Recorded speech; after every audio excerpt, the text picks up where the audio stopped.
Hi all, I'm Becky. I'm married to Chris and we've got 4 children. Leo, who turned 6 today, Bonnie is 4, and Finley and Oliver are our 2-year-old twins. Before Chris and I had children, I worked as an outdoor activities instructor, and then I was a Coast Guard working in the operations room. So I'm no professional at parenting under 5s or even working with them, but I've learnt a lot in the past 6 years, and so I hope that this evening I'll be able to share something that might help you.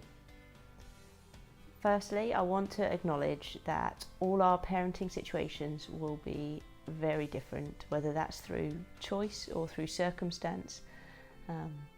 There'll be single parents, co-parents, working parents, stay-at-home parents, adoptive parents, and even grandparents, but I hope that you can get something from this. I was thinking about my aims in parenting our under 5s. My main aim is to keep them alive and as healthy as possible, both physically and mentally. And if I can help them to turn out to be nice kids and able to make good decisions for themselves in their lives, then that's a bonus and I've done my job well. As Christian parents, Chris and I use the Bible to give us some direction in our parenting. And you may have heard of the fruits of the Spirit before, or you may not have done, but they are love, joy, peace, patience, goodness, faithfulness, gentleness, and self-control. And whether you're a Christian or not, I think you'll agree with us that these are good traits to have and good things to grow in. And that's what we as a family want to thrive in. That's me as well as my children. And so hopefully through our parenting we can focus our efforts towards cultivating those things. We've got these remote control cars at home. The kids absolutely love playing with them. They're so much fun, they ram into each other. We've got 2, they climb over each other, they go zooming off down the hall when it's clear enough of shoes and all the coats and things that are normally blocking it. But when you need the batteries in the car and the batteries in the controller, and when the batteries in one or the other run out, they're not nearly so much fun to play with. It gets quite frustrating, and the kids get annoyed that their car's not going as fast as the other one. And I'm working on my own theory a bit here, but I think that parenting's a bit like our remote control cars. You need to be fully charged, both you, full of energy, and your child, for it to be good fun. If one or the other is lacking in power or energy or battery charge, then it's just not so much fun. It can get a bit frustrating and no one's enjoying it as much as they could do. It's not so satisfying. So tonight I want to give you some tips. I want to do some tips to help ourselves as parents keep topped up and our batteries fully charged, and some tips to help make sure our children's batteries are fully charged so that we can all enjoy the parenting experience of parenting under 5s as much as possible. I'll try and keep the tips short and sweet and hopefully to the point, but you can obviously ask me questions later and if it doesn't make sense. So first of all, tip 1 for keeping our own batteries topped up is keep your sense of self. So when Leo came along, I became Leo's mum, and when Bonnie came along, I became Bonnie's mum. But that's not my whole identity. I'm still Becky, I'm still Chris's wife, I'm still the person that used to play hockey, or the person that plays the trumpet, or the person that likes reading books. So I think it's quite easy to lose yourself and to become just so-and-so's mum, and that becomes your whole identity. So I think for me, I found that after having small children, getting an escape to do something that was still me was really useful. So I used to play hockey and do various sports and things, but you can't do that when you've got a small baby or you're breastfeeding or whatever. But what I could do was escape for a couple of hours once a week, and so I joined a brass band, and just used to go along there, take my trumpet along and be Becky the music player for 2 hours on a Wednesday night. And that was it, and that helped me keep my batteries topped up so that when I came home I was refreshed and ready to be Leo's mum again. So my second tip for parents is to know the size of your plate. Some people have a really big plate. They can have loads of stuff going on. They can be involved in the PTA at school. They can have lots of small children. They can be working full time. They can be doing all sorts of things, and that is just fine, and it works just fine for them. They've got a big plate. Some people have a really small plate and they can just about cope with running a household and looking after a child, and that's quite fine. Everybody is different. Everybody has a different size plate. The problem comes when your plate is too full. You might have a small plate which is just packed just rightly, and then a tiny bit extra thing comes onto it, maybe a swimming lesson or a friend that needs their help, and your plate is overflowing, and you need to take something off your plate so that your plate can be the right amount of fullness. A full plate is good, an empty plate is not fulfilling, but an overflowing plate is just stressful. So know the size of your plate, and if something too much goes onto it, take something off of it. Keep yourselves healthy that way. Tip number 3, build your village. So you've probably all heard the phrase, it takes a village to raise a child. I think on my Facebook a year or so ago I put it, if it takes a village to raise a child, it takes a town to raise twins. Man, we have been so blessed with the amount of help that we've had with our 4 small children. We definitely couldn't have done it without all the support from friends and family that we have managed to gather around us. And some people have lots of family close by, some people don't have any at all. Some people have friends that are easy and willing to get involved, and some people don't. But you can be active in building a village. Pre-corona times, I would say, go to a toddler group, make friends with people, be intentional about building a support network around you, supporting those that need it, and using the support when you need it. Post-COVID, it's harder, isn't it? We can't get out to see people in the same way, but we can be intentional in the way that we build our village around us. And if you really don't have anybody, I urge you, get involved with a church.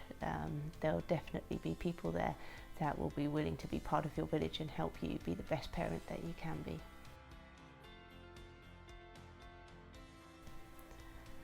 Tip number, where are we at? Number 4, find out when you don't know.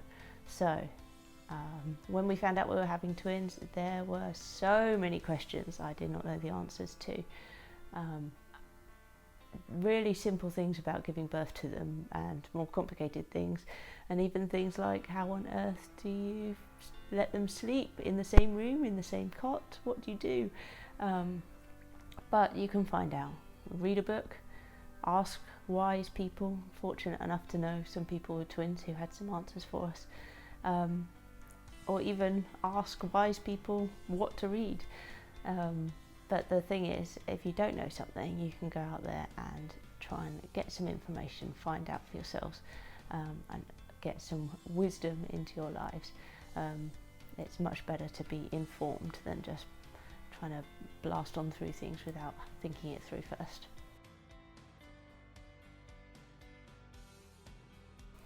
And tip number 5 for us parents, take time to evaluate what you're doing and how you're doing it, and don't be afraid to change. So it might be things, parenting techniques, or it might be your physical surroundings, it might be your bedtime routine. Sometimes things just aren't working, or you're finding that you're getting stressed by it or struggling with it. Have a look back, see what you think it is that might be making things more difficult than they need to be, or draining your batteries, and have a look, see what changes you might be able to make that might be able to help you. And that goes back to your village, of getting support if you need it, and it goes back to finding out what you don't know, and if you think something's not working, maybe a bit of research might help you in finding out a better solution. So they're my tips for parents to keep our batteries up and running. Some tips to help our children's batteries be fully topped up so that we can have lots of fun with our remote control cars. Batteries in this one and batteries in this one all filled up. First of all, physical security. Our children really cope well and thrive most when they're physically safe. So you've got to do what you've got to do to keep them safe. For us with our twins, I just couldn't keep the eyes in my back of the have eyes in the back of my head for long enough to know that they could be safe with our two other 3 and 2-year-old around. So in the end, what we did, we put a stair gate across half of our room, and I banned any small object from being in that playroom area. The big kids knew that Lego was not allowed in there, hot drinks not allowed in there, even cold drinks were not allowed in there. It was a completely baby-proof area because I knew that the babies could be safe in there, and that would allow me to do all the other things that I needed to do. So it wasn't pretty and it wasn't easy. It was a pain having to open the gate every time and this and that, but it meant that the children could be safe. I knew that they were safe, and so life is a lot easier. Second tip for our children, they need emotional security. Young children have big emotions, and that's okay. That's part of learning, and learning how to deal with them and grow up. That's part of growing up. But we need to validate their emotions and to help them get through it. And you can do that even from a really young age. So with our children, we use our bottom step of the stairs, which is just this side of the stair gate, as our safe space to go to. So if the children are experiencing a really big emotions, having a big tantrum about something, very sad, upset, overtired, whatever it is, we take them to the step. It's our secure space away from anybody else, and they can experience those emotions, and I sit with them and we go through it and help them to calm down and get through it. And then as they get older, you can talk about it as well. But even our 2-year-olds know that if they're having an emotional time, they can go to the bottom step, have some chill out time, calm down, and then be ready to face the world again.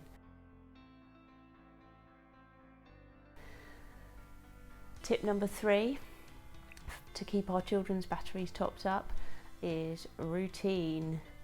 Children absolutely thrive on routine, and I'm not saying it has to be 5 o'clock this happens, 6 o'clock this happens, 7 o'clock that happens, but actually just knowing what comes next, roughly what order things are going in, is a really good skill. It builds them up, it makes them resilient, and then when a curveball comes along and something doesn't go quite to plan, they're more able to deal with it because they've got a set routine that they can fall back upon. Tip number 4 for our children is a consistency of expectations. So disciplining is hard, and there are some rules that are needed, but actually often it doesn't really matter too much what the rules are, but as long as your expectations are consistent. So Oliver, our oldest twin, he loves putting his feet on the dinner table. He takes his socks off and he rests them up there, and he knows full well that that's not allowed every time. It's not allowed today, and it won't be allowed tomorrow to put your feet on the dinner table, and he does it with his biggest, cheekiest grin, but we keep our expectations the same.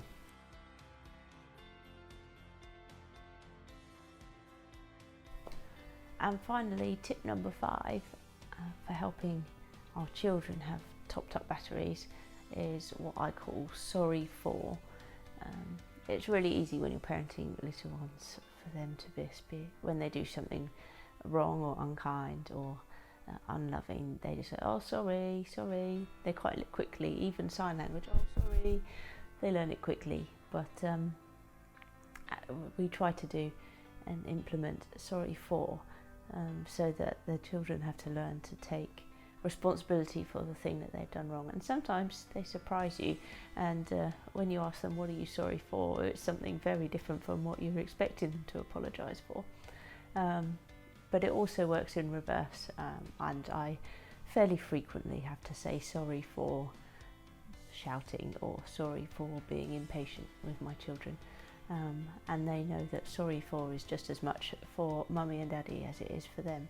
And I think that that models a really good family life, where there's plenty of forgiveness, and it's okay to make mistakes, and we can move on from the mistakes that we make. It doesn't mean there's not consequences or feelings involved, but it does mean that we can forgive each other and model that to our children.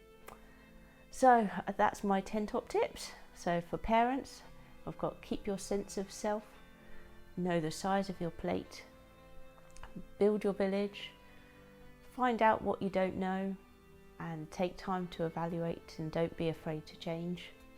And for our children, they really need physical security, emotional security, routine, consistency of expectations, and our final top tip is sorry for.